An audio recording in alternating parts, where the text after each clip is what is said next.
Olá a todos, o meu nome é João Diniz e sejam bem-vindos a mais um episódio do A Bola Não Mente, o podcast sobre a NBA portuguesa. Comigo tenho, nesta sexta-feira, hora de almoço, clássico para quem tem outros empregos. Lucas Niven, como é que estás? Estás bem? Aquela Temos hora que ninguém Ricardo Reis, desconfia, João Diniz. está de férias, Ricardo Reis está de férias. É importante dizer isto às pessoas, está de férias. Também É tem sim, direito. playoffs é hora de ir de férias. Também tem direito, sim. Puto, estás bem? Estou bem. E tu? Estou bem. Olha, ontem jantei num clássico lisboeta que quero partilhar contigo, chamado Café do Paço. Ok. Não sei se conheces. Foi um Conheço, sítio nunca que fui, mas eu, conheço. quando trabalhava numa consultora que começa com K e acaba em MG, passava, ia lá imensas vezes. Foi dos sítios que eu fui mais vezes na vida. Sei que depois os senhores que estavam à frente daquilo venderam a um grupo de restauração que tem, entre outros, o Canário e o Ofício, etc. Acho que o grupo se chama Paradigma, acho que é assim que se chama.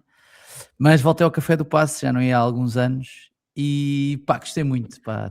É óbvio que se perdeu ali uma parte da mística, porque é que, estás a ver, aquele restaurante tens de tocar à porta para entrar, os senhores ficam-te com o casaco, não estão a passar bem, estás a ver, aquelas... Como é que Agora está já o não meu há amigo? bem isso, já não há Como é que isso está o tudo. meu amigo? Sim, exatamente, é esse clássico. Como é que está o meu amigo? É esse clássico. Mas contente por saber que o croquete, apesar de não estar igual, continua bom. Pá, e o bife, puto. Eu estava a dizer isto às pessoas que estavam comigo e acho que vais-me perceber, que é, eu não sei se aquela é a melhor carne, eu não sei se aquele é o melhor molho. O que eu sei é isto, que é, o conjunto é bué redondinho, estás a ver? Está tudo certo, estás a ver? Está tudo certo. O molho é bué goloso, a carne tipo, é bué redondinho, tipo, portanto, eu não sei, estás a ver? Se é a melhor carne, se é o melhor molho. O que eu sei é que aquilo, um conjunto funciona melhor e por isso eu não tenho problemas nenhuns em dizer que, tipo, provavelmente é o melhor bife de Lisboa. Não tenho problemas Pronto. nenhuns. Por causa disto, estás a ver? Por causa deste. É redondinho, é tudo redondinho. Aí está a sua Coca-Cola. Havia muitos, as pessoas, os ouvintes e quem vê no YouTube, tem falado muito da tua Coca-Cola e do facto de não estás a aparecer de Coca-Cola, mas finalmente Epá, aconteceu. Finalmente isto, aconteceu. úlceras gástricas, a ver se apareciam mais tarde do que mais cedo. Portanto, não é sempre. Por acaso, nós ainda não temos essa dimensão, mas gostava de, se um dia tivéssemos, tu pudesses ter Coca-Cola, que a Coca-Cola te mandasse, portanto, Coca-Cola, e que eu recebesse, pá, alguma água com gás. Tipo, vou deixar até às marcas de água com gás, pá, Qual é o o que teu quiserem. ranking de águas com gás? Já agora arrasta ao bife. Pá, eu sou um gajo de pedras, normalmente, Uhum. mas já dei por mim a gostar bastante de Pellegrino. Dei por mim nisso. Olha o burguês! Dei por mim nisso. Já Olha dei o por mim, burguês! tipo, pá, isto é fixe. Pellegrino sinto que é um bocado como Pellegrino e pedras é um bocado como espumante e champanhe, estás a ver? Pellegrino sinto que a bolha é um bocadinho mais fina, um bocadinho mais pequenina, etc, etc. Uhum. Então, yeah, é isso. Dei por mim Há aí. alturas que a pedras me sabe bem, porque a bolha não é tão invasiva, mas pá, quando estás a precisar daquilo, uma boa Castelo Uma boa é uma coisa. Castelo, que até faz os pelos do nariz a eriçarem, né? Vem a lagriminha, que é o que queres, no fundo, Sim, quando sim, sim, sim. precisas mesmo Mas eu da. gosto, eu gosto. Eu antes não gostava muito, mas agora gosto. Agora gosto de Castelo. Pois, Gosto de todas. Todas as águas com gás são boas. Com gelo e limão, tipo, é o que pois. vocês quiserem. Ou até sem gelo, ou até sem limão. Yeah, é por aí, é por aí. Olha, Yeah. não tenho nada de restauração para te contar. Também gravámos na segunda, tive uma semana muito calminha. Fui jantar à casa da minha irmã ontem. Mas pronto, ela é vegetariana, por isso não conta. Tipo, bolinhas de grão e não sei o quê, acho que não Ia fica. bem. Mas humos, podes mandar um humozinho, é Não, fixe. mandou-se bom. Mas comi bem, não vou. Humos tremoço. Já comeste esse Não humos vai ela ouvir tremoço? isto? Não, não. Nunca viste? É bom. Mas Mas de sim. resto, tudo fino. Foi só isso. Não tens mais nada para acrescentar. Não É tenho isso. nada, não fui a lado nenhum. Encomendei uma pizza hoje. Vi Jail Blazers, o documentário. Ainda não, Já ainda não, consegui ainda ver. não. Pá, aconselho bastante. Eu comecei a ver NBA mais ou menos naquela altura, portanto, início dos anos 2000, Exato, foi e como eu. já não tinha bem memória da equipa inacreditável que os Blazers tinham nessa altura, porque não era só, ou seja, para lá dos problemas extra-campo, é verdade, que são muito Uhum. focados no documentário. O documentário está na Netflix, para quem não sabe, pronto. Para lá dos problemas extra-campo do Rashid Wallace, do Bonzi Wells, do Damon Stoudemire, principalmente o Damon Stoudemire, porque era o gajo que estava sempre a ser apanhado com droga. Os outros acho que estavam mais a levar por tabela. Tinham tipo o Steve Smith, tinham o Greg Anthony, tinham Sabonis Pai. o Sabonis Pai, tinham imensa gente, pá, tinham imensa gente. Era uma equipa mesmo, tinha o Scottie Pippen, pronto, foi nesse ano. Era uma equipa mesmo fixe, que deu muita luta aos Lakers. E lá está, uma das recuperações mais míticas da história dos Lakers é, infelizmente, à custa dos Portland Trail Blazers, que foi relembrado neste documentário, num jogo 7 das finais de conferência do Oeste, falharam no início da segunda parte, acho que foi assim, ou a meio do terceiro período, 15 lançamentos seguidos. Foi assim uma coisa absurda, e os Lakers se recuperaram até chegar àquela jogada mítica entre o Shaq e o Kobe, o alley-oop, todos os tempos, o alley-oop mais conhecido de todos os tempos, sim. Que, pá, procurem alley-oop Shaq Kobe, já viram de certeza isso em algum momento, pá, mas é muito fixe ver, e eu lembro-me de adorar o Bonzi Wells, eu sempre gostei de gajos assim gordinhos, estás a ver? Gajos gordinhos, mas jogava, o Bonzi Wells tinha muito essa vibe, estás a ver? Eu jogava muito, e o Stoudemire era, para quem não se lembra, pronto, era um base com 1,73 m. Jogava numa equipa... O Damon Stoudemire chegou a ser rookie do ano ou não? Foi o rookie do ano, no ano dele, sim, foi o rookie do ano. O Stoudemire era canhoto, primeiro que tudo, portanto já tinha o meu... Pronto, o Michael Carter Williams também foi, não querer dizer muito, mas não era um gajo qualquer. Não, mas o Stoudemire era bom jogador, era muito bom jogador. E era um base com 1,73 m que jogava na NBA, tipo numa equipa que lutava para tentar ser campeã. Portanto, pá, era bom jogador. Ele agora é treinador do universitário, não é? Tipo...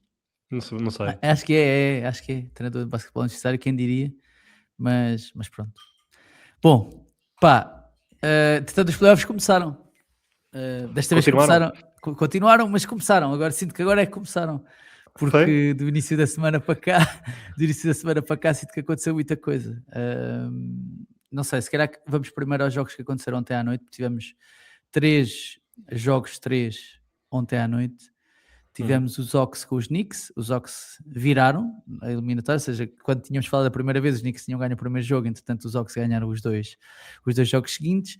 Os Raptors com os Cavs, os Raptors reduziram para 2-1, portanto ganharam o seu primeiro jogo em casa e ganharam por 22 pontos. Por 22 pontos, uma boa tarefa. E os Timberwolves ganharam aos Nuggets. Já vamos a estes, vamos só primeiro se calhar tirar os Knicks e os Hawks da frente. Isto porquê? E eu queria começar por aqui, porque sei que vais apreciar esta comparação, que é, a pergunta que eu quero fazer a toda a gente é, será que se os New York Knicks, aliás, será que se o CJ McCollum, vou dizer isto de outra maneira, aliás, o Jalen Brunson, será que o Jalen Brunson é só um CJ McCollum com mais bola na mão? É isto, eu quero deixar isto aqui, e atenção, eu digo isto enquanto gajo que sempre apreciou CJ McCollum. Se forem a ver episódios até do podcast anterior, eu sempre achei piada, porque eu acho piada a malta que se mexe mais devagar que os outros e ainda assim consegue... É boa isolamento. Consegue superar os outros, ou seja, ele claramente supera toda a gente, não é pelo seu lado físico, não é? E aliás, ele foi presidente, não sei se ainda é, da Associação dos Jogadores, ainda é, e normalmente são gajos que são espertos, são gajos que são reconhecidamente inteligentes, etc. E o CJ McCollum tem isso tudo porque ele claramente não consegue. Aquilo que ele consegue no campo de basquetebol não é pelo seu físico. Eu não estou a dizer que o Jalen Brunson é pelo seu físico, não é isso. Agora, que o que ele está a fazer pelos Hawks não é assim tão diferente daquilo que o Jalen Brunson faz pelos Knicks, podemos discutir ou não. Será que se trocássemos o Jalen Brunson pelo CJ McCollum, o resultado estava assim tão diferente? Ou não? Estás a ver? Então, vou deixar isto aqui para reflexão, antes de falarmos do facto dos Hawks estarem a ganhar a uns Knicks que ontem então claudicaram bastante na parte final, tiveram o jogo todo atrás, passaram para a frente e depois claudicaram. Não há outra maneira de dizer isto. Foram 2 jogos mal perdidos pelos Knicks ou não?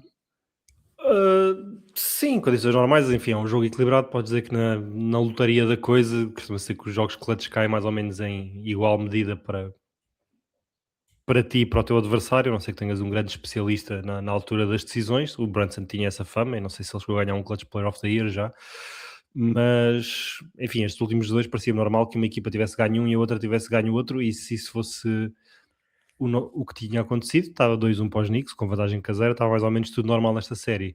Mas a verdade é que desde o primeiro jogo que foi mais ou menos convincente e que falámos aqui que parecia que o banco dos Hawks era muito fraco e não ia dar resposta. A verdade é que os Hawks não estão a precisar assim tanto do banco. Na verdade, os 5 iniciais, a equipa de Atlanta tem levado bastante a melhor, porque o CJ McCollum está a ser o melhor jogador da série, e numa série em que claramente o plano dos Knicks é meter o Brunson a explorar o McCollum e o plano dos Hawks é meter o McCollum a explorar o Brunson, o esquema defensivo dos Hawks tem mais soluções para promover trocas e de esconder as deficiências do McCollum. Portanto, há Dyson Daniels, há Jalen Johnson, há Nikhil Alexander-Walker, há Jonathan Kuminga. Aí está!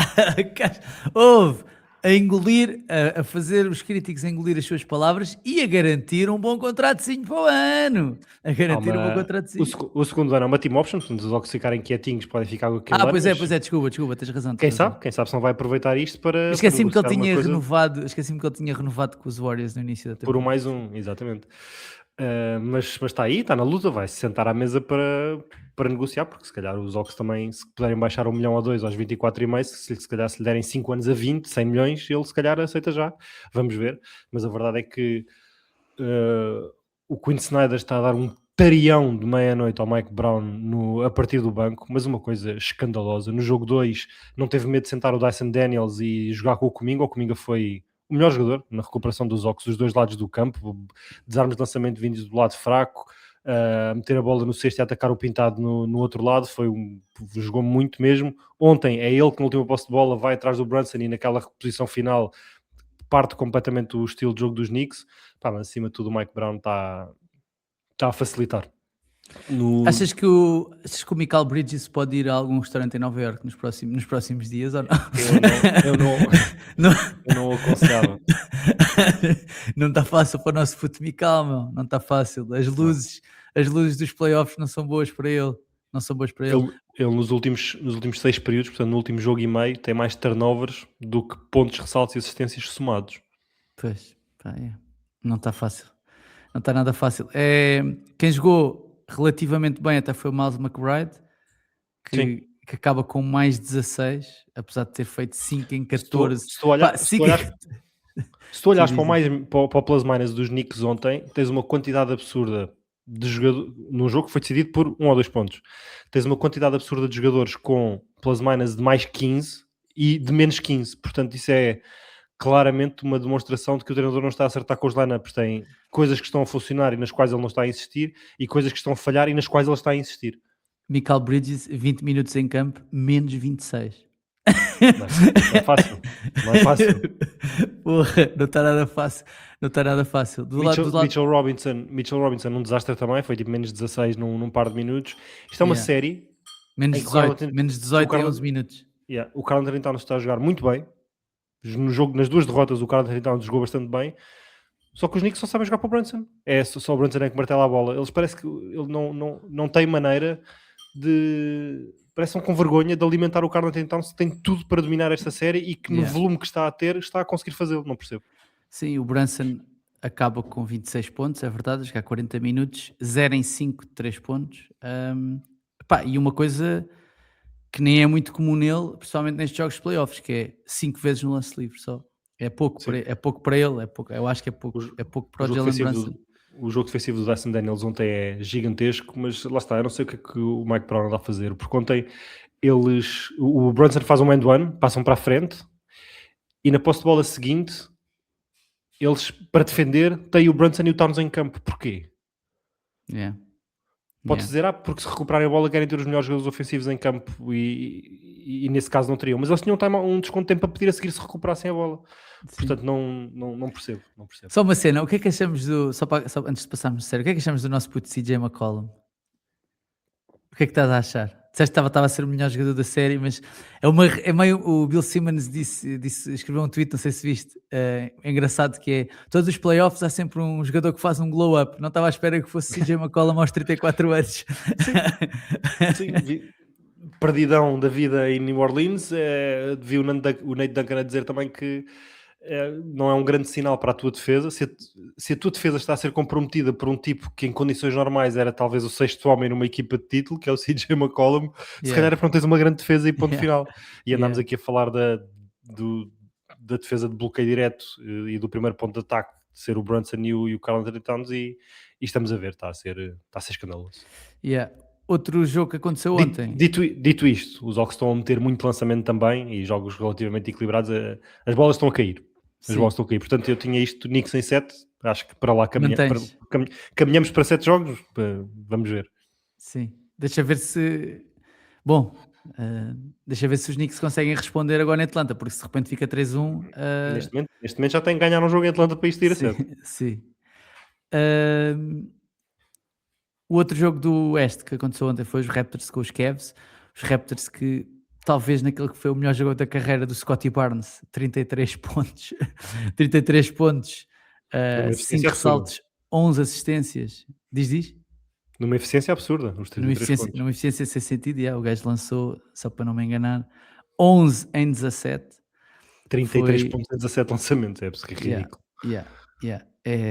É muito bom, mais 23, e acabou por ser uma surra dos Raptors aos Cavs, enganadora, porque até ao final do terceiro período a coisa até estava equilibrada, mas depois no quarto período, não sei, foi um descalabro, pronto, no lado dos Cavs, e os Raptors acabam por vencer confortavelmente e ter aqui meio um impulso, né? Que estas coisas depois também são fixes, que é para lá, mas nós não estamos enterrados, nós conseguimos ganhar a estes gajos.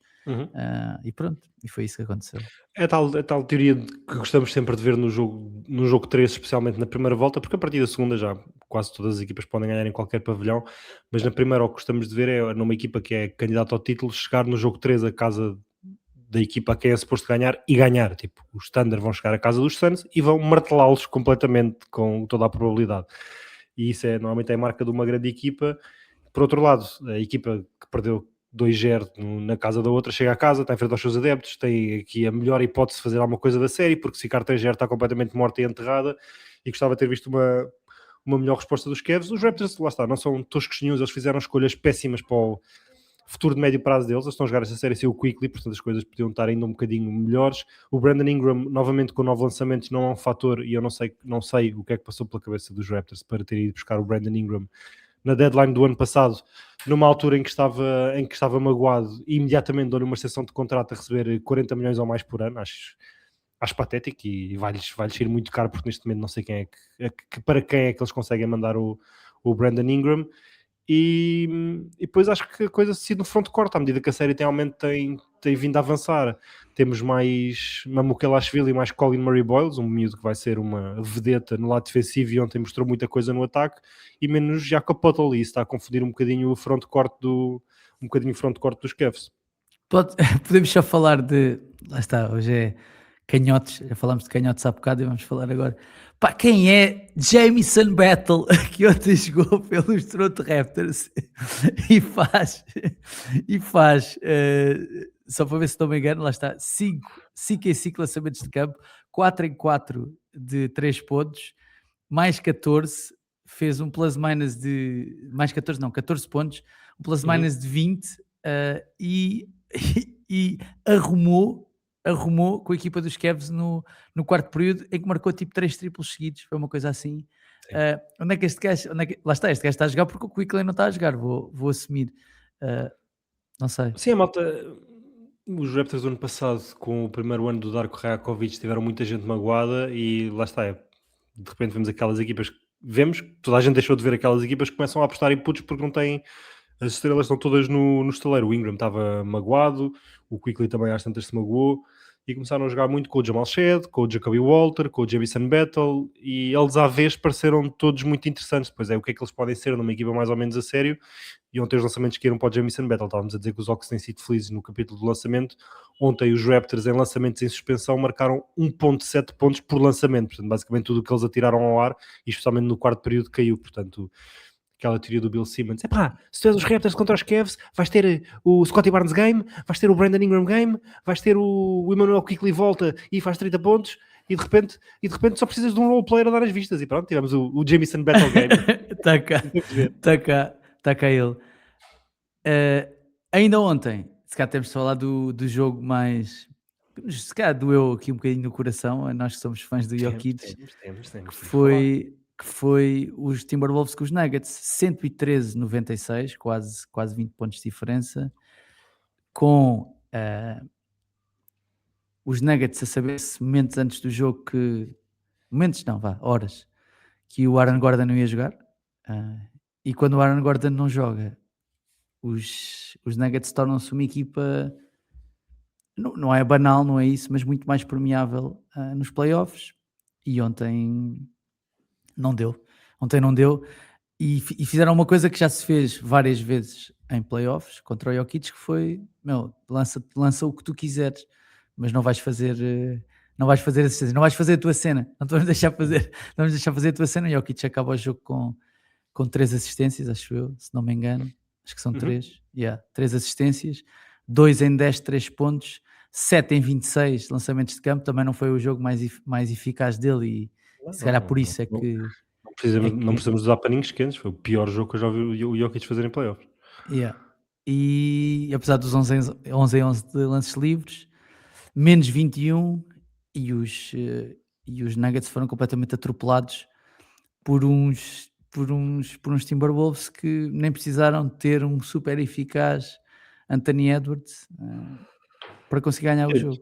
Tem o Jaden McDaniels, o jogador favorito do Anthony Edwards. Está lá. E o Ayo do Sumno, né? Grande joga dele. Isto, o que é que isto significa?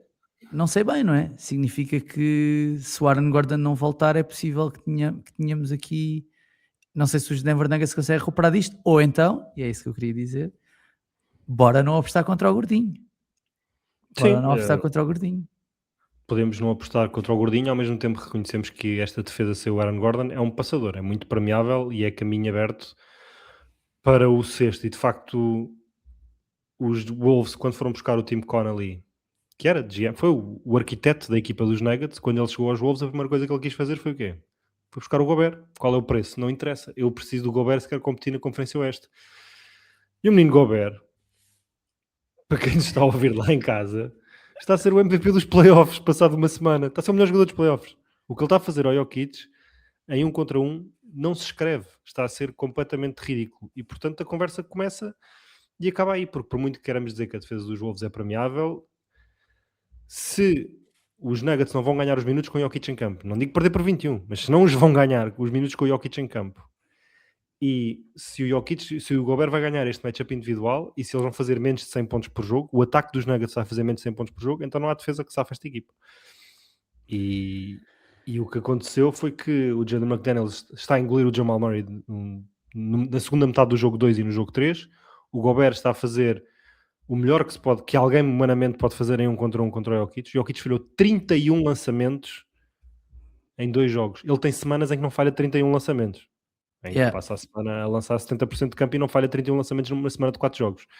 Falhou 31 lançamentos e não sei se os Nuggets vão chegar àquela curva da equipa em que o atleticismo não é suficiente contra os Wolves. Os Lakers não conseguiram lidar com o atleticismo dos Wolves o ano passado e os Nuggets não estão a lidar com o atleticismo dos Wolves este ano. E depois também estão a entrar, se calhar, naquela fase de construção da equipa meio Milwaukee-Buckiana, que é tipo, para tentar arranjar companhia para os Giannis, estão a cometer erro atrás de erro até que a coisa fica insustentável e não há por onde fazer crescer mais a equipa. Muita gente elogiou a troca do Cam Johnson pelo Porter Jr., eu fui um deles, não há dúvida nenhuma. Não resultou. A verdade é que o Cam Johnson dos Nets não apareceu aqui, não existe. Não resultou? Não resultou? Demos-lhe toda a tolerância do mundo para...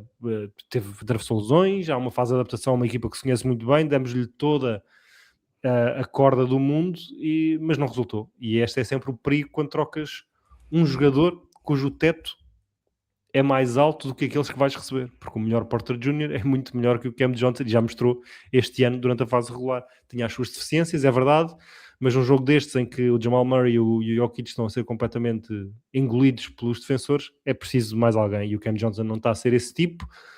O Christian Brown começa para o ano uma extensão de 150 milhões e 2 pontos não vai dar. 2 triplos ou 3 triplos tentados, tem que viver ali dentro no dunker spot, e depois quando falham dos titulares, como o Aaron Gordon falhou, a coisa é toda muito, muito magrinha a partir daí, por isso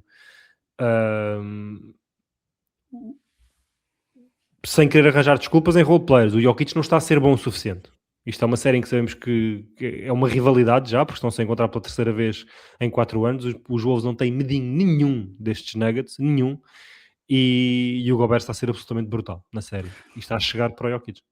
O Cam Johnson, que teve média de 12 pontos por jogo durante a época regular, agora está com média de 10 pontos, que não é assim tão estranho nestes 3 jogos. Se pensarmos que normalmente as médias baixam um bocadinho em playoffs, não é assim tão estranho, portanto ele só está a mostrar aquilo que mostrou na época regular. Agora, há aqui um tema que é, eu tenho dúvidas que o Michael Porter Jr. a lançar 5 triplos por jogo, marcar só um, que é o que está a acontecer ao Cam Johnson nestes primeiros 3 jogos. De facto é um downgrade muito grande e nem defensivamente a coisa parece compensar, claramente. Por isso, não está a correr bem para os Nuggets e vão jogar encostados às cordas no fim de semana, porque se perdem o jogo em Minnesota, eu não sei se... Sem Não Aaron sei se... Gordon foi um passeio, já o Bones Island consegue fazer aquilo que quer, o Ayo Dosunmu consegue Sim. fazer o que quer, não há pressão nenhuma colocada no ataque, os Nuggets têm 1, 2, 3 opções para atacar, não há qualquer dificuldade em conseguirem ter um lançamento de que gostem. Antes de falarmos dos jogos que vão acontecer hoje, só passar pelos primeiros classificados do Oeste e do Oeste. Os Pistons, que perderam o seu primeiro jogo contra os Magic, recuperaram agora e venceram o segundo. Vamos ver o que é que vão fazer nisto. Achas que os Magic, pronto, fizeram ali o seu trabalho e agora vão tentar resolver, entre aspas, em Orlando e ganhar os seus 3 jogos em casa, ou achas que os ajustamentos que foram feitos por Detroit vão ser suficientes para que os Magic não tenham hipótese? Não, mais do que a última coisa que eu quero fazer de um primeiro seed é dizer que ganharam um jogo porque o 8º seed tirou o pé do acelerador, não é? Acho que os Pistons foram uma equipa que ganhou 60 e tal jogos na fase regular e mostrou porquê no segundo jogo, porque estava em frente aos seus adeptos e estava encostado à parede e não podia perder os primeiros 2 em casa. No geral, para demérito dos Magic, eu fui ver a estatística de passes, eles foram a primeira equipa que em todos os jogos fez mais passes, fizeram 300 e tal passes, mais do que qualquer outra, e neste houve muito isoball, especialmente naquele parcial de, acho que foi 27-0 ou 25-0 e 33-6, estavam a jogar um contra um à vez, portanto voltaram a cair nos piores hábitos. Mérito também para a defesa dos Pistons. O Bickerstaff pode ser que tenha aprendido que lá porque o Ozar Thompson não sabe lançar, então é o trabalho dele arranjar um esquema tático que permita ter o Ozar Thompson em campo, e a solução não é tirá-lo à primeira dificuldade pelo Dennis Jenkins, que atira mas também não acerta grande coisa. Os Pistons, com o Ozar Thompson em campo, tiveram um defensive rating de 66, pai. Os Pistons no jogo 2 com o Ozar em campo marcaram mais que 40 pontos por 100 posses de bola que os Magic. Foi um descontrole, foi um jogaço defensivo dele. E sim, fizeram o que lhes competia. Ok, pareceu mais soltinho, parecia haver um bocadinho mais de espaço, mas os Magic voltaram. Não foram os Magic terríveis daquele jogo contra os Celtics e do primeiro jogo do play-in, mas continuam a ser uma equipa um bocadinho irregular e de 2 caras. Enfim, a série vai ser mais comprida do que se calhar os Pistons gostariam, mas acho que conseguiram provar que são a equipa mais forte, não é? Sim, quem também conseguiu provar que é a equipa mais forte são os... Agora tem que ganhar um Orlando, porque senão... Sim. São os Thunder, que não obstante tiveram uma má notícia durante o último jogo, ganharam aos Suns, mas perderam Jalen Williams, que não sei quando é que vai voltar. Está week to week. É Está week to week. Sim. Coxa é grau 1, portanto vai ser avaliado semanalmente. Yeah. E numa altura em que ele estava a jogar bem, não é? Estava a voltar Sim, a ser sim. o Jalen Williams, estava a jogar muito bem. E por isso estou curioso para perceber como é que vai ser o jogo em Phoenix, porque claramente o ambiente vai estar a escaldar. Aquilo que aconteceu na conferência de imprensa e durante o jogo, o Devin Booker queixou-se, e vamos dizer assim, com alguma razão, com alguma razão, da arbitragem. Não é uma novidade nestes jogos do Standard, não é uma novidade as queixas, atenção, não estou a legitimar, não estou a dizer que são válidas ou não todas. O que é que Acho que tu achas disto tudo? Porque há um ano e tal que adeptos, jogadores, treinadores se queixam disto. eu acho que às vezes é mais fácil apontarmos para os outros em vez de para nós, Uhum, quando as coisas não correm bem, uhum. e por isso acho que às vezes é muito fácil dizer que é por causa dos árbitros que Uhum. determinadas coisas acontecem, e não E, acho que seja... qualquer uma das 30 equipas, se quisesse, quando chegasse ao final do ano, conseguia fazer um vídeo de 30 minutos em que conseguia provar que era completamente gamada, porque o jogo de basquete é muito difícil de apitar e há Sim. sempre decisões erradas para todos os lados. Eu acho isso. Se há lances se houve lances nesse jogo estranhos, houve, a falta técnica é estranha, aquela cena do chat, tipo, a mandar-se para trás, é muito estranho, estás a ver? É muito estranho, mas atenção, mesmo esse do chat a mandar-se para trás, eu acho que houve lances na NBA deste ano em que isso aconteceu, estás a ver? A falta técnica não, a falta técnica é uma coisa meio surreal, não se percebe bem como é que aquilo Uhum. acontece, mas eu não acho que seja por isso. Agora, o que vai acontecer, e isso é que eu não tenho dúvidas, que é, para já, a partir do momento em que se começou a falar dos flops do Shea, ele deixou de ser tão apitado, de meio da época para a frente, deixou de ser tão apitado. Não tenho a estatística aqui comigo, mas aposto que foi menos vezes para o lance livre. E esta conferência de imprensa de agora, e o que se vai falar nos dias até lá, até ao jogo, e nos dias a seguir, não tenho a mínima dúvida que os Standard vão ser... ou seja, que a teoria da compensação vai entrar em vigor e que quem vai beneficiar disto não vão ser os Suns, mas vão ser as equipas contra que eles vão jogar a seguir. Porque claramente isso vai ser uma coisa em cima da mesa. E de repente Lucas Niven já está a sonhar, porque sem Jalen Williams sem Estás enganado. Jalen Williams, sendo dos Lakers, A única equipa mais beneficiada com o Standard, como toda a gente sabe. equipa mais beneficiada com o Standard, como toda a gente sabe. E tendo estes sopros de arbitragem a seu favor, bem, vai acontecer. Não, Não, é isto. Eu acho que, não quer dizer que são desculpas de mau pagador. Eu acho que a diferença é demasiado grande para... mas parte para da que isso irritação seja é um essa, tema. é perceber que eles não precisam destas calls meio manhosas para dar 40 Pois aos não. Santos como deram no jogo 1. Pois não precisam. E eu há um ano estava aqui a dizer sobre esta conversa do apito do Standard. Eu lembro-me de dizer neste podcast o seguinte: eu sugeria às equipas que enfrentam o Standard que defendam com a mesma agressividade que eles, porque não conseguem. Aquilo que as pessoas não conseguem fazer é defender como os Standard defendem. Isso é verdade. Mas também é verdade que, independentemente de onde esteja o critério, mais apertado ou mais largo, é frequente no jogo do Standard não haver o mesmo critério para as duas equipas. Pronto. Ou nas chamadas que são 50-50, caírem recorrentemente mais vezes para o Standard. E no jogo 2 esteve perto de ser ridículo. Ridículo.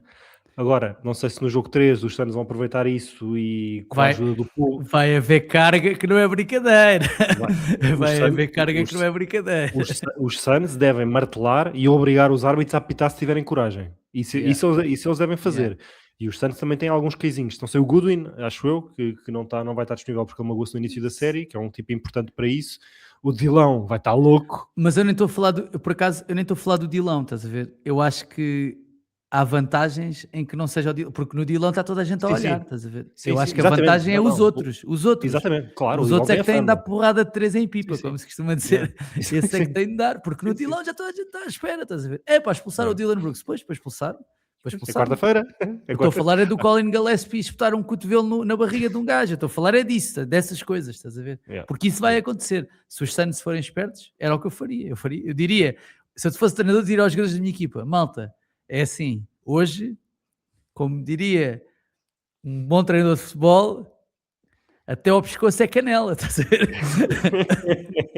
Até ao pescoço é canela, estás a ver? E estes gajos não vão entrar para o cesto nenhuma vez. Não vão. Veremos porque o Booker comete um erro básico, que é chamar o árbitro pelo nome. Ele foi multado já em $35,000, que não lhe dei muito, mas foi multado. E os árbitros têm tipo aquela irmandade, é tipo a Buffy nos Estados Unidos. Nos Estados Unidos e não só, tem aquela irmandade, estás a ver, que é tipo, se seres mal de um dos nossos, estás lixado connosco para sempre. E ele chamou o árbitro pelo nome, disse que o árbitro teve uma exibição horrível. O Dylan Brooks disse que a próxima grande inovação da NBA devia ser obrigar os árbitros a falar e a seguir aos jogos também. E por isso eu não sei se eles vão ter muita simpatia no balneário dos árbitros, mas é o que devem, eu estou de acordo, é o que devem fazer. É o que devem fazer. E se esses ventos de pressão no standard fizerem sobre os árbitros, fizerem algum futuro, algum resultado para o futuro dos playoffs, acho que são boas notícias para toda a gente. Sim. Eu acho que vai ser, não se vai sentir tanto agora, mas vai se sentir a seguir, se calhar nas finais de conferência. Porque uma coisa que só para acabar isto, que o Dylan Brooks disse com razão, capaz, porque ele, enfim, é um bocadinho mais novo que nós, mas cresceu a ver os playoffs dos anos 2000, como nós. Eu tinha a ideia, e sempre cresci a ver, a NBA com o apito a apertar nos playoffs, portanto era mais físico, havia mais carga, as defesas portavam-se melhor, os jogos eram mais duros, naturalmente mais duros, e ele diz aquilo que vimos aqui hoje parecia um jogo de fase regular em que se apitou tudo e mais alguma coisa e coisas absurdas, tipo aquela ofensiva que marcaram sobre o Caruso ou Devin Booker no salto, epá, não percebo. Sim. Bom, jogos de hoje. Vamos ter Celtics Sixers, Lakers Rockets. Desculpa, Sixers Celtics, Rockets Lakers e Blazers Spurs. Se calhar começamos já pelos Blazers Spurs, isto porque o Embi bateu com a cabeça no chão. E foi fazer o Foi fazer o mesmo. E com os protocolos de concussão, ele vai estar de fora este jogo e não sei quantos jogos mais é que vai estar de fora, mas arrisca-se a não jogar pelo menos mais 1 ou 2 jogos na série, não é? De certeza. Sim, no máximo dos máximos, se não passarem testes que têm que ser feitos, só voltaria para o jogo 7, mas há a possibilidade de voltar. Ele viajou para Portland, para já, tem 48 horas de inatividade obrigatórias e depois tem testes que vai ter que passar, tanto com médicos da própria equipa como com médicos independentes fornecidos pela Liga. No limite, pode estar disponível para o jogo 4, na pior das hipóteses, não está bom e não pode jogar, mas se o protocolo for estendido até ao fim, só estaria disponível para o 7. Yeah. Mas acho que é de contar com ele para o jogo 4. Sim, o que significa que não vai jogar hoje. E os Blazers ganham aqui um balãozinho de oxigênio muito interessante, porque conseguiram roubar um jogo em San António, depois de um primeiro jogo em que se achou, bem, ok, estes miúdos são muito engraçados, mas Nós avisámos que o jogo não foi tão folgado como se é verdade, mas pronto, mal ou bem, vai custar. É um bocado como os Lakers com os Nuggets, tipo, de há uns anos, que é tipo, ok, pode custar um bocadinho, mas tipo, o que vai acontecer é que no final é isto. Cabrão. É isto. Desculpa, estou a ser honesto. E não foi isso que aconteceu. Nós tivemos eu queria aqui recuperar os números, ganharam 106, 103. Pá, e posso agora dizer, estou autorizado. Podemos falar. Nunca teve tão alto, está na altura de vender. Liga ao teu contabilista, liga ao teu trader. Num jogo de carreira de Scoot Henderson, vamos dizer isto, o melhor jogo da sua carreira, foi titular, 11 em 17, 31 pontos. É engraçado como. Agora não digas mais nada, a liga estatística acaba aí. 0 assistências, 0. O gajo que passa esse tempo todo com a bola na mão, 0 assistências de Scoot Henderson, mas foi um jogo incrível, 5 em 9, 3 pontos, 11 em 17 lançamentos de campo, mais 9, e os Blazers acabaram por ganhar um jogo. Uns Spurs que estavam claramente debilitados porque o Embiid só jogou 11 minutos, né? E as outras armas não tiveram capacidade para lidar com aquilo que os Blazers estavam a oferecer. Portanto, hoje não sei como é que vai ser em Portland. Eu diria que isto é um jogo obrigatório para a equipa dos Blazers. tem que ser, porque vão voltar a casa, tal efeito de jogar em frente ao público e podem passar para a frente da série. Acho que se perdem, se fica 1-2 sem o Wemby quase uma sentença para eles, até anímica, porque pá, tínhamos aqui uma oportunidade de ouro e não conseguimos. Foi bom para eles de ver que ganharam um jogo sem precisar do Deni Avdija, praticamente. Ele não faz um jogo absolutamente nada de especial. Não devemos esperar 5 triplos em 9 do Scoot todos os jogos, é verdade. O Jrue Holiday faz um jogaço na defesa e no ataque, ali a velhinha raposa a mostrar que ainda está viva. Minutos muito interessantes para o Robert Williams, tem sido o melhor posto dos Blazers nesta série, tem dado muitos problemas aos Spurs, ali num papel de reserva, mas disponível fisicamente.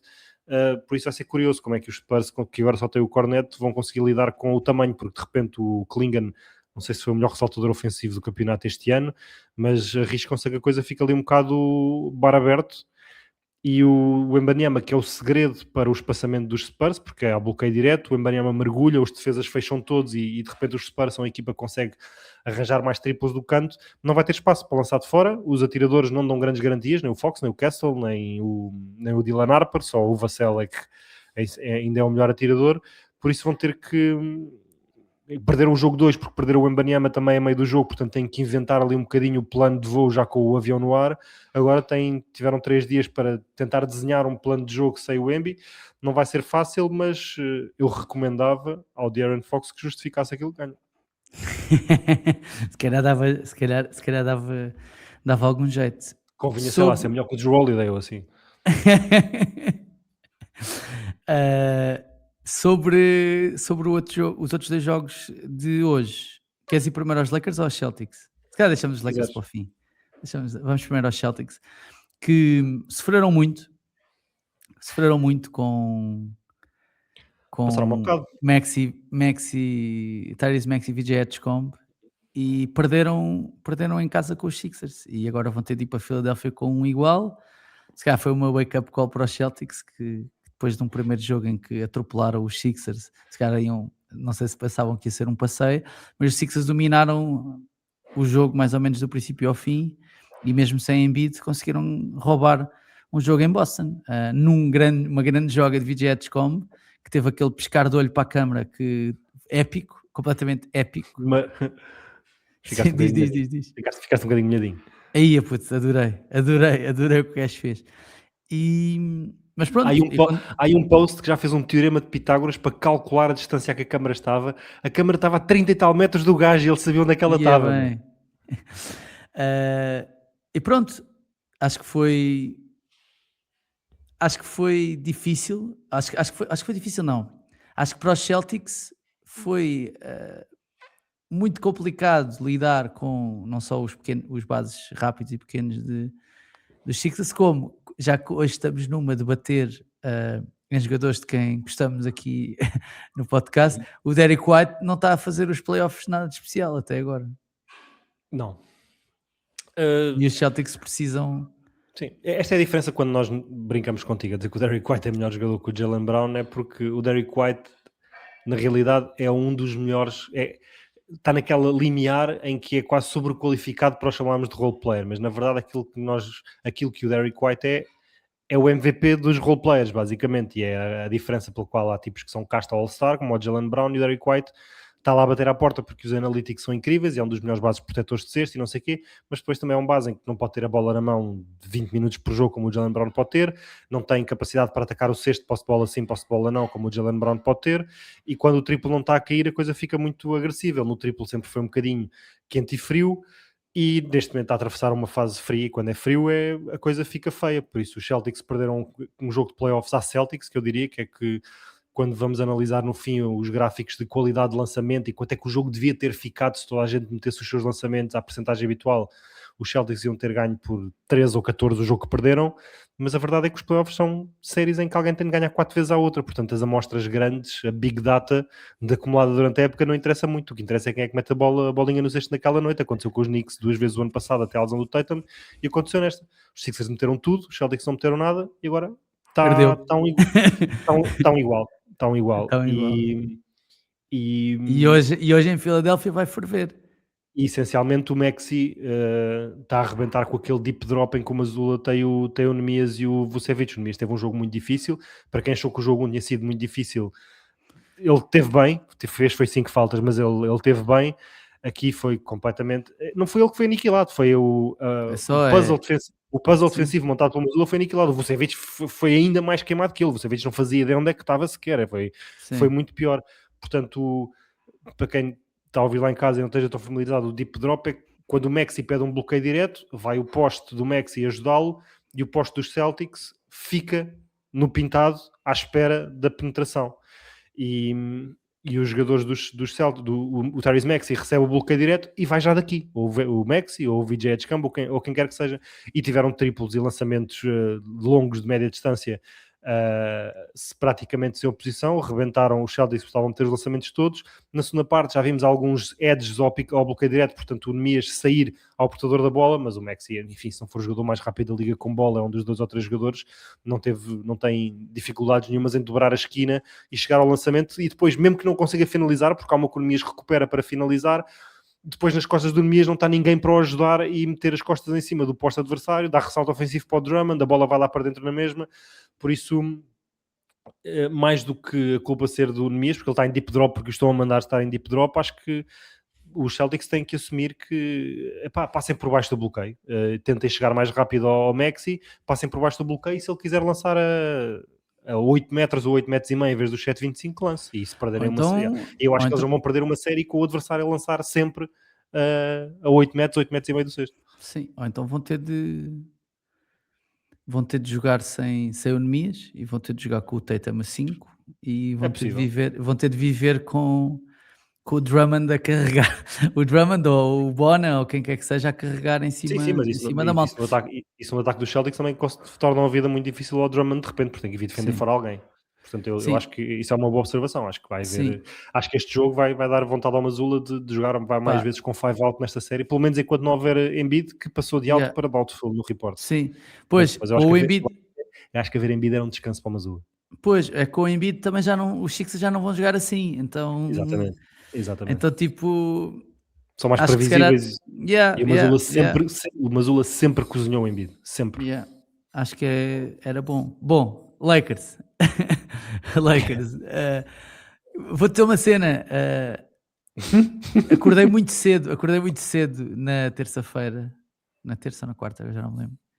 E apanhei os últimos 15, 20 minutos de jogo.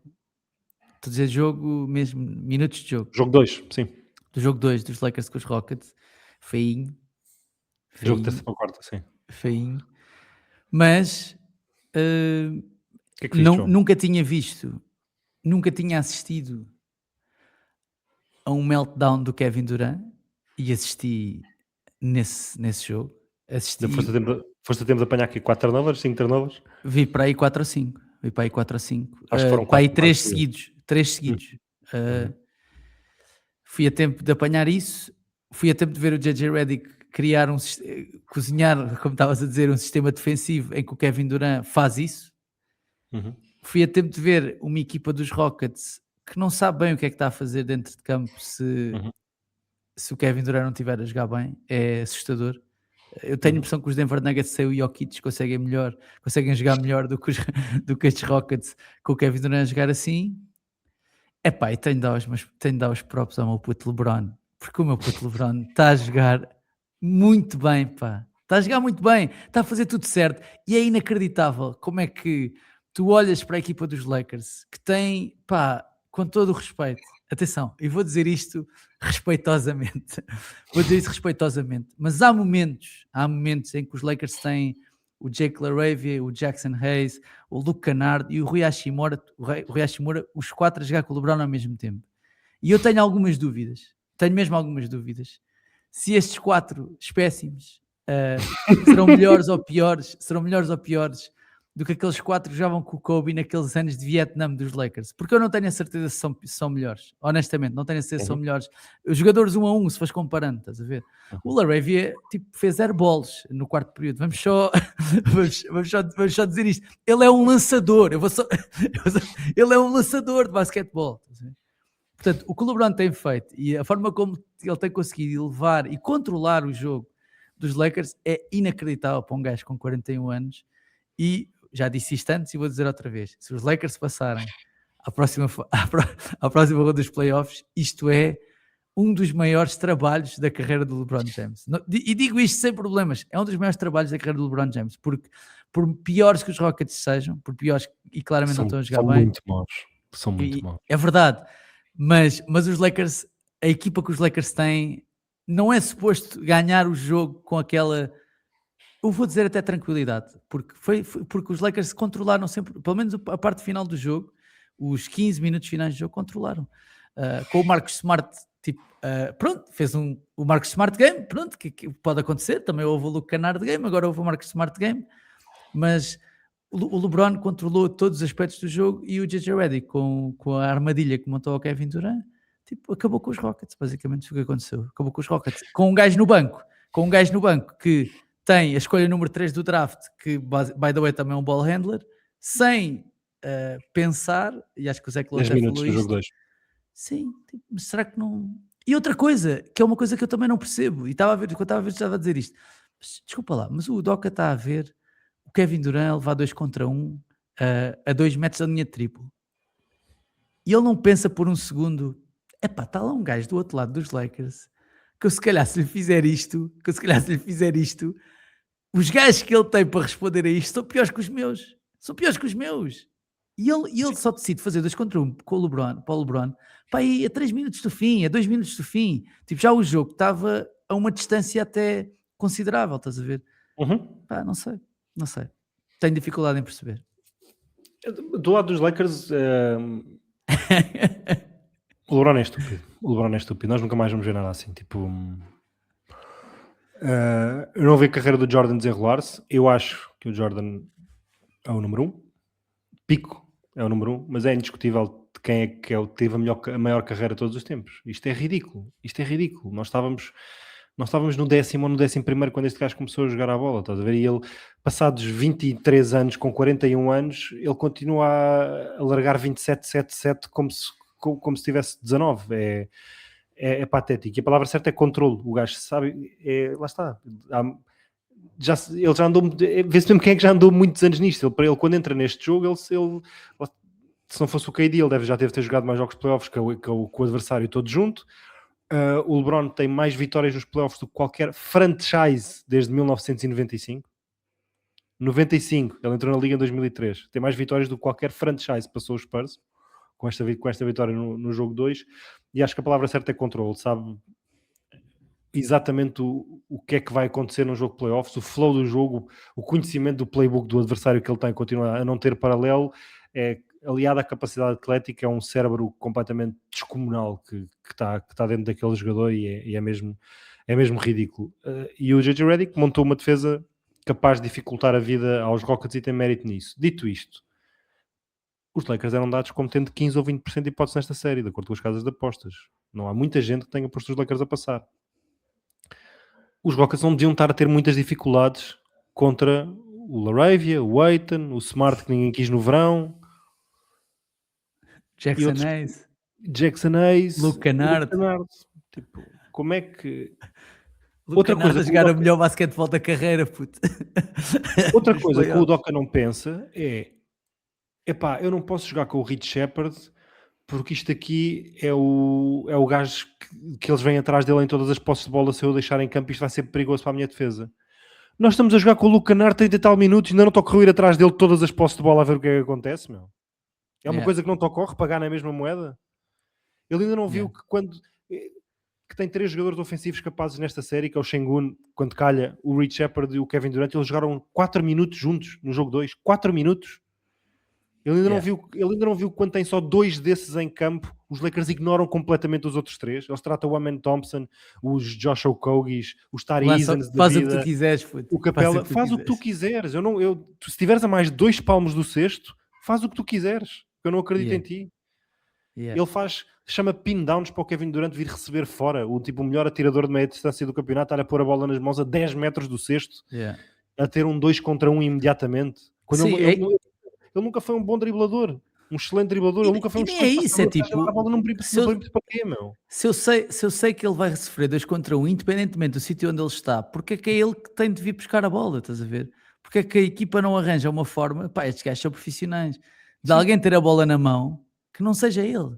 Alguém ter a bola na mão que não seja ele e ele trabalha fora da bola. É que se ainda fosse um gajo que precisasse sempre ter a bola na mão, eu percebia. Mas o O Kevin LeBron, Durant não é esse gajo. o LeBron ao fim dos jogos 2 tinha mais post-ups, receber a bola no poste, do que Sim. qualquer equipa nestes playoffs.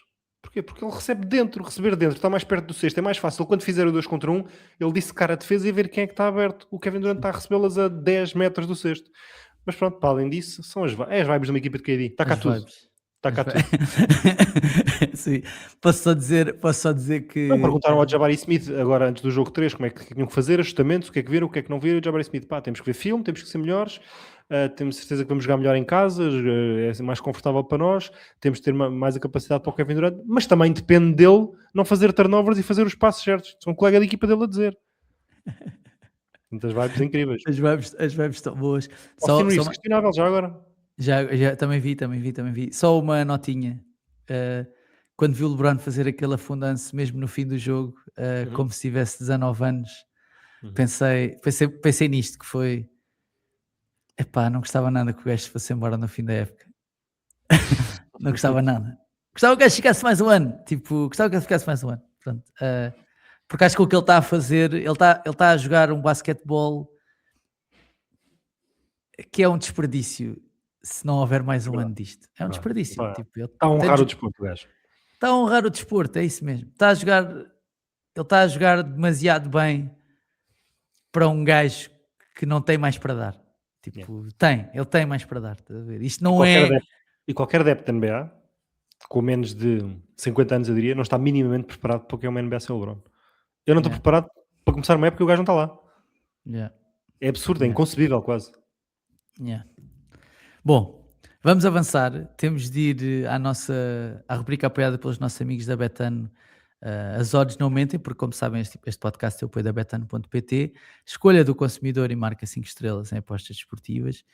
E a questão é esta, Lucas. O público pediu, e se o público pede, nós vamos oferecer. Nós vamos dar, nós damos o que o público pede. Portanto, o que é que eu tenho para ti? Tenho as odds para os jogos do Campeonato do Mundo de Snooker. Cá estão elas. Vou-te dar as odds dos jogos da manhã e de um jogo de domingo. Amanhã Mas vamos ter. É jogo ou é resultado da série? Jogo. É o jogo todo, diz. Sim. Chris Wakelin contra Neil Robertson. Sim, Neil Robertson favorito, não é? Neil Robertson favorito, sim, como é óbvio. Australiano? The Thunder from Down Under? 1,36 para Robertson, 2,75 para o Wakelin. Tem um bom nome, Wakelin, é assim engraçado. Tem ar de rufia de pub inglês. É um careca com ar de guna. Hossein Vafaei contra Judd Trump. Vais gostar desta. Isto é o Trump contra um iraniano. Trump contra um iraniano, sim. Trump fino. Favorito, claramente favorito, 1,12. O Hossein já foi 4,85. Judd Trump não é da família do Trump, pois não? Não. Ok. Depois, este é inglês e é canhoto, puto. É canhoto. Ok, respeito. Depois, eu calculo que este seja o jogo cabeça de cartaz. John Higgins contra Ronnie O'Sullivan. Sim, senhor. Ronnie O'Sullivan, 1,45. Dois históricos da classe de 92. O'Sullivan, 1,45. Higgins, 2,45. E domingo, 26 de abril, tenho aqui um jogo entre Mark Selby e Wu Yize. Acho que é assim. Atenção ao Wu. Atenção ao Wu. Na armada chinesa jogam snooker muito soltinho. Aposto que é underdog, mas não vai ser fácil. É underdog, 2,32 para o Wu e 1,50 para Mark Selby. Mas não está tão desequilibrado como as tuas possam achar. Da família dos Peaky Blinders, não é? Mark Selby. Não, é de Leicester. É o The Jester from Leicester. The Jester from Leicester. Pronto, e são estas odds para o snooker. Hoje não há odds de basquetebol, só odds de snooker. Então não tens para mim um Ding Junhui contra um Zhao Jintong? Esse jogo é hoje, puto. Vai perder validade. Mas posso dizer-te, se quiseres. Vai perder validade, mas nesta altura o Zhao Jintong 1,21 e Ding Junhui 2,90. E hoje também ainda Barry Hawkins com Mark Williams, Barry Hawkins 1,90 e Mark Williams 1,55. Pois, isso já aconteceu, na verdade. Yeah. O Janui contra Zhao é um jogo com uma carga simbólica muito, muito grande, sabes? Sabes que o Ding Junhui foi o primeiro jogador chinês a ser número 1 do mundo, primeiro jogador asiático a ser número 1 do mundo, um histórico, e nunca conseguiu ser campeão do mundo. E o Zhao é o Delfim, é o melhor jogador, se calhar o melhor jogador do mundo neste momento, campeão em título, e é quase Delfim, que jogou no Sporting, o Trinco, o número 6. Delfim, exatamente, Depois o Trinco, lesionou-se. exatamente. É exato, o Zhao tem a Lesionou-se mesma boa, gravemente. tem a mesma boa meia distância, é por aí. Sim. Vamos só às nossas perguntas da bancada antes de irmos embora, ainda temos algumas. Diz assim o Pedro Leiria: boas malta, a pergunta desta semana, depois do play-in, é sobre o draft. Com o Standard a entrar na lottery, vêm-nos na noite do draft ou durante o verão a trocarem o jogador que picarem, caso por exemplo não sejam campeões, para irem buscar um jogador que está para o buraco, caso aconteça eliminação. Se sim, que jogador vinham eles aí buscar, e quem acham que do Standard sairia por ter dado barraco ou ter ido mal nos playoffs?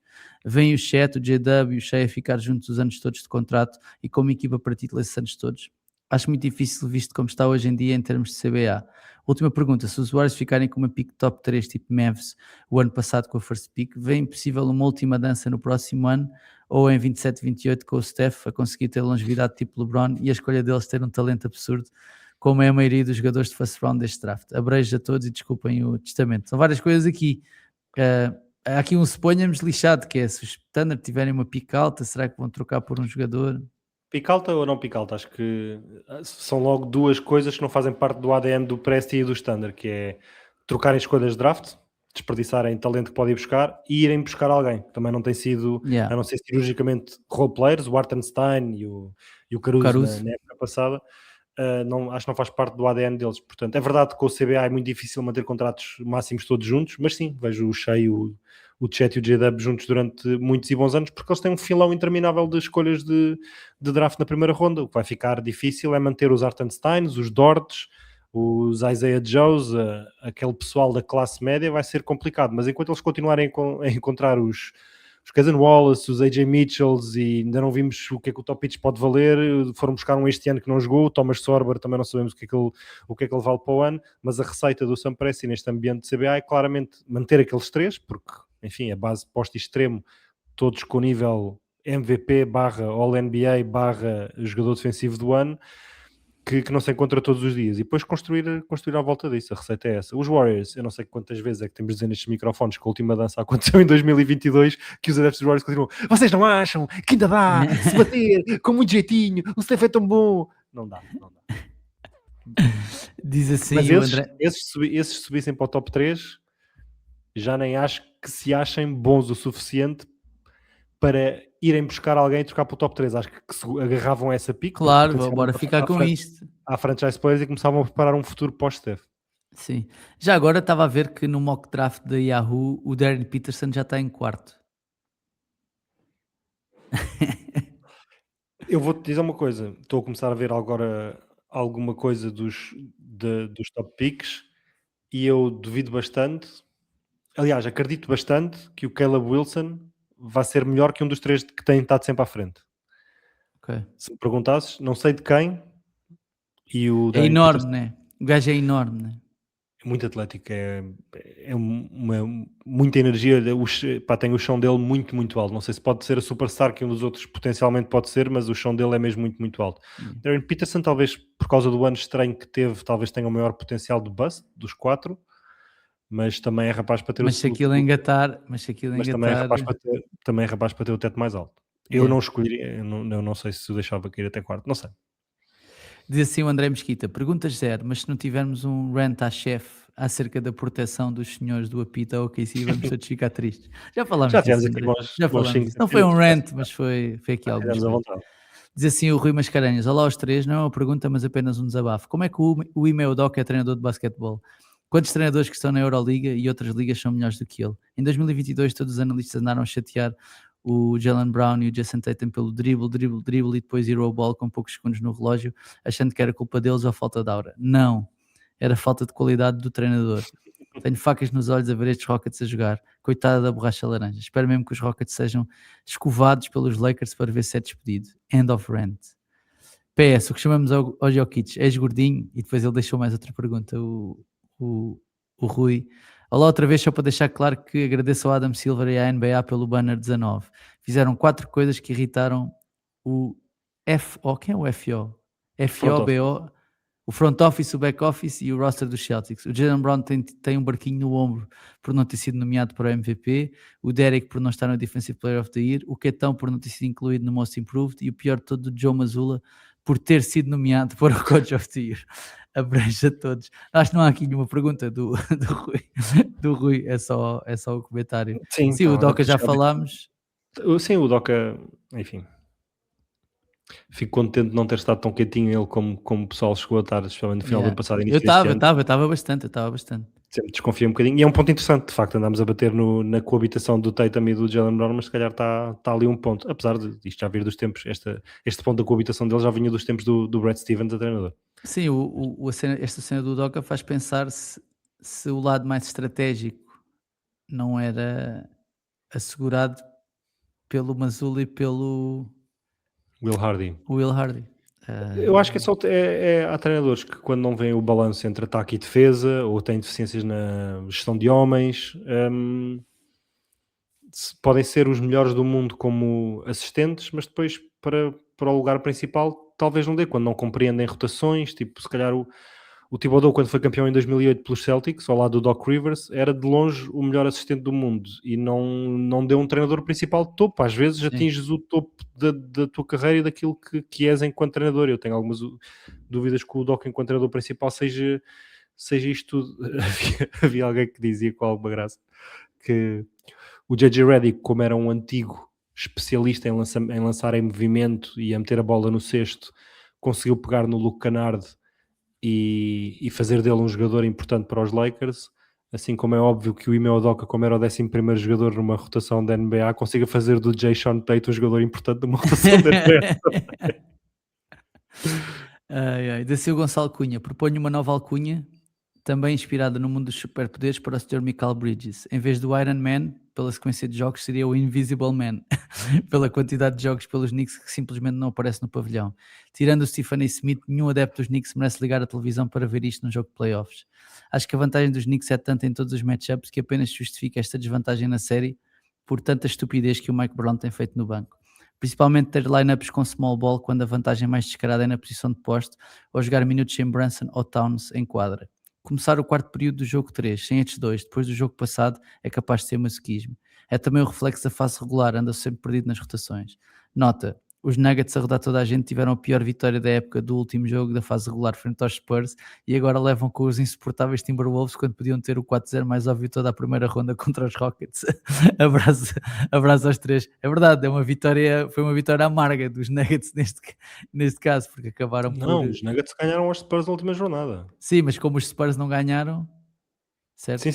Sim, exatamente. Como os Spurs não ganharam. E os Spurs também foram parvos a não ganhar porque tinham mandado os Nuggets para o outro lado para jogar com o Standard a seguir. Para além de jogarem com os Rockets, jogavam com o Standard a seguir. É isso.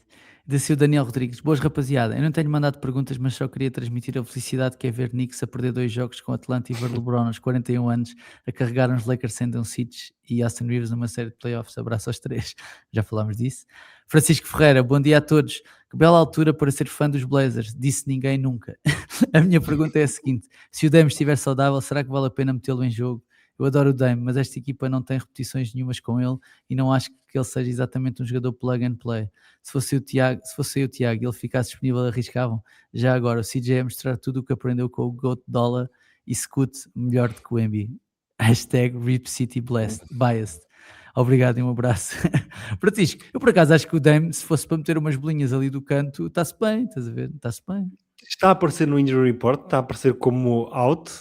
Surgiram aí uns boatos que se passasse uma ronda, talvez começasse a aparecer como questionável. Fez uma ruptura de tendão daqueles na mesma altura do Tatum e do Haliburton, portanto não é impossível que esteja... É mais velho que eles, só. Capaz. Eles não pediram a Disabled Player Exception, nem que tem um desconto no cap por causa dele, não chegaram a pedir, portanto não é impossível que se eles estiver capaz podem utilizá-lo, não estão impedidos de o fazer. Perguntaram diretamente ao Splitter e ele disse provavelmente não podemos contar com ele. Não sei se ele disse provavelmente só para trollar ou Sim. se há aí qualquer coisa, mas o pessoal dos Blazers está a acreditar. Estão deixando a gente sonhar. Sim, sim, sim, sim, sim. Diz assim o Zé, é só isto. Zé é o nome dele no nosso Patreon. Sigo-vos há muito tempo, mas tornei-me patrono de propósito para fazer esta pergunta que me ocorreu a ver Grande. o jogo 3 da série Nuggets contra Wolves. Hashtag sem pressão. Então a pergunta é esta: num mundo paralelo em tudo idêntico ao nosso, mas em que o Jokic joga pelos Wolves e o francês, o Gobert neste caso, joga pelos Nuggets, como é que está a série? 4-0 Eu para os acho que, Wolves. eu acho que está 4-0 para os Wolves, era isso que eu ia dizer. Era isso que eu ia Uhum. dizer. Fácil. Porque apesar do Gobert estar a fazer um grande jogo defensivo, os Wolves têm outros especialistas defensivos, outras carraças. Estás a pôr o Jokic e o Anthony Edwards contra o Jamal Murray e o Gobert? Yeah. Vai ser duro, puto. Francisco. Zé, aliás, Zé, não te quero desiludir, porque a pergunta se calhar tem uma resposta mais óbvia do que estavas à espera, mas, yeah. Mas não deixes de ser patrono, está bem? Ah, antes de irmos Faça dois. embora, antes de irmos embora, só tipo 30 segundos para falar que os Bucks já têm treinador. Taylor Verdade. Jenkins, que passou uma parte significativa dos últimos anos nos Memphis Grizzlies, foi Uhum. despedido na época passada e agora voltou ao ativo Sim, para assumir o banco dos Bucks. foi Ele que segundo. tinha sido já adjunto dos Bucks. Exato. Tinha sido, acho que foi campeão pelos Bucks enquanto adjunto, também com o puto Darvin Ham, adjunto do Budenholzer. Budenholzer sempre foi bom a escolher adjuntos. Yeah. O Quinn Snyder também era. Não, o Quinn Snyder, não sei se foi, não me. Acho que foi no tempo dos Ox, já no tempo quando o Budenholzer estava nos Ox, o Quinn Snyder tinha sido lá adjuntos, acho eu. Curioso, não é? Porque se estiveres no lugar do Taylor Jenkins, há potenciais vagas este verão, tipo Orlando, talvez Houston, talvez Nova York, talvez Golden State, que podem ser mais apelativas. Até os Bulls, eu acho que eram mais apelativos que os Bucks, porque apesar do front office, do dono dos Bulls ser uma desgraça, pelo menos vais ter a folha salarial limpa e tens ali uma folha mais em branco para onde escolher do que os Bucks, que vão dar com o salário do Dame mais 3 ou 4 anos no cap, portanto aquilo vai ficar pior antes de ficar melhor. Portanto, o Taylor Jenkins se inscreveu para uma reconstrução muito profunda, ou então disseram-lhe, puto, nós vamos dar tudo para o Giannis ainda aqui ficar. E eu não sei se estamos prontos para mais um capítulo desta relação que se está a tornar absolutamente tóxica. Acho importante uma citação do que o dono dos Bucks fez há pouco tempo, há um mês ou dois, em que disse que ia acontecer uma de duas coisas, que é ou o Yanis vai assinar uma extensão connosco, ou nós vamos trocá-lo, porque não podemos perdê-lo de borla, isso não são os interesses dos Bucks. O problema é que ele não está elegível para a extensão logo a 1 de julho, só está em setembro ou em outubro, portanto eu não sei quanto desta novela é que é que os Bucks ainda arranjam forças para tentar convencer a ficar, e se os Bucks foram ter com o Taylor Jenkins a dizer, pá, nós vamos te contratar, mas é porque nós vamos conseguir que o grego aqui fique, porque vamos juntar o Ryan Rollins a isto e tudo mais. Não sei. Vamos ver. Cá estaremos. Lucas, Achei curioso. yeah, yeah. Eu acho que vai ser uma novela, vai ser uma novelazinha para o verão. Uma tragédia grega. Estás a ver? Vamos ver. Se isto corre mal Aposto para os que nunca Knicks, ninguém fez esta piada. se, se isto corre mal para os Knicks, a novela começa já daqui a 10 dias. Ah, sim, vai ser bonito. Vai ser bonito. Vai ser. Para os Knicks, para os Rockets, que é outro destino também, outro possível Yeah, destino, vai ser bonito. exatamente. Vai ser bonito. Ainda vamos ver Kevin Durant em Milwaukee. Uh, mais uma paragem. Vibes imaculadas, certamente. Mais uma paragem. Lucas, obrigado por este bocadinho a falar de basquetebol. Malta, já sabem que podem e devem ouvir e subscrever o podcast, deixar estrelas e críticas no iTunes e também no Spotify.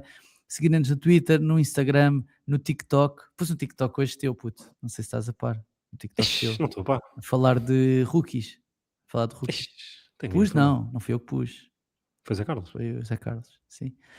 E não se esqueçam de tornarem-se patronos do A Bola Não Mente em patreon.com/A Bola Não Mente, sem til, porque não há til, no URL. Meu puto, bom fim de semana. Bom fim de semana, um grande abraço, obrigado por seres quem és, e que tu és o Anthony Bourdain dos Bill Simmons. Uma espécie de escansão de Hot-Tex, é isso? É isso que estás a dizer? Não, era isso que eu estava a dizer. Não, Ok. nunca acrescentes nada ao que eu digo a seguir, é só para ir embora. Está bem, vamos embora. Até à próxima.